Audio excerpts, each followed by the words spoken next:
Un premier, c'est pas une question, c'est un commentaire de téléspectateurs et ça ressemble beaucoup auprès du premier millier de SMS qu'on a reçus et qui nous disent « Il s'agit de bestialité, alors arrêtons de trouver des excuses lâches comme le chômage ou la crise. » Vous êtes d'accord avec l'analyse de fond là pour le coup?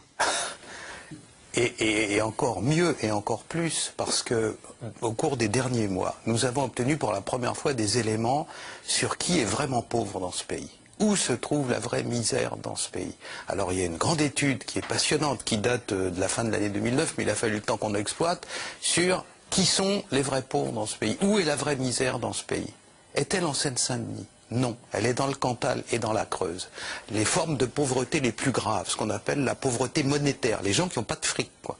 Ceux qui ont les immeubles les plus dégradés, ceux qui vivent le plus loin possible des services de santé, ceux qui n'ont pas accès aux prestations sociales, parce qu'ils ne savent simplement pas que ça existe, ils sont dans le Cantal et dans la Creuse. Une fois de plus, cette culture de l'excuse qui dit c'est parce qu'ils sont pauvres, etc., est une escroquerie, mais maintenant on en a la preuve. Je vais publier la semaine qui vient une étude là-dessus qui montre la comparaison entre les 5 départements les plus pauvres de France, tous à la campagne, tous ruraux, et cette histoire comme quoi c'est la misère qui génère le crime, elle est fausse depuis Victor Hugo, on le sait, mais là maintenant on le prouve. Le taux de pauvreté monétaire, c'est-à-dire les gens les plus misérables, 19,5% dans la Creuse, 18% en Seine-Saint-Denis. Est-ce qu'il y a des voitures qui brûlent dans la Creuse ou dans le Cantal? Y a-t-il des gens qui sont lynchés? Y a-t-il des voitures qui sont volées par des carjacking et compagnie? Pas une seule. Est-ce la misère qui génère le crime ou alors d'autres explications qu'il faut trouver?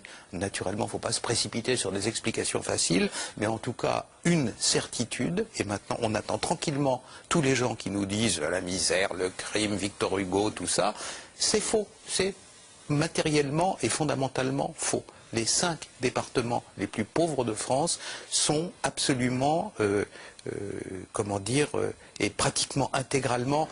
Il y a des cas un peu compliqués, si vous voulez, le Nord et le Pas-de-Calais, il y a des zones qui se chevauchent, rurales, etc. Mais il y a des zones rurales. Et la Seine-Saint-Denis, c'est quand même pas simple, hein. Voilà. Non mais, oui. La Seine-Saint-Denis, il y a pas, ça n'est pas un département rural.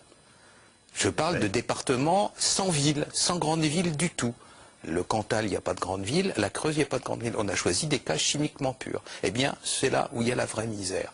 Les 2/3 des immeubles dégradés de France, nous dit ce rapport de l'Inspection Générale des Affaires Sociales, ils sont dans la ruralité profonde.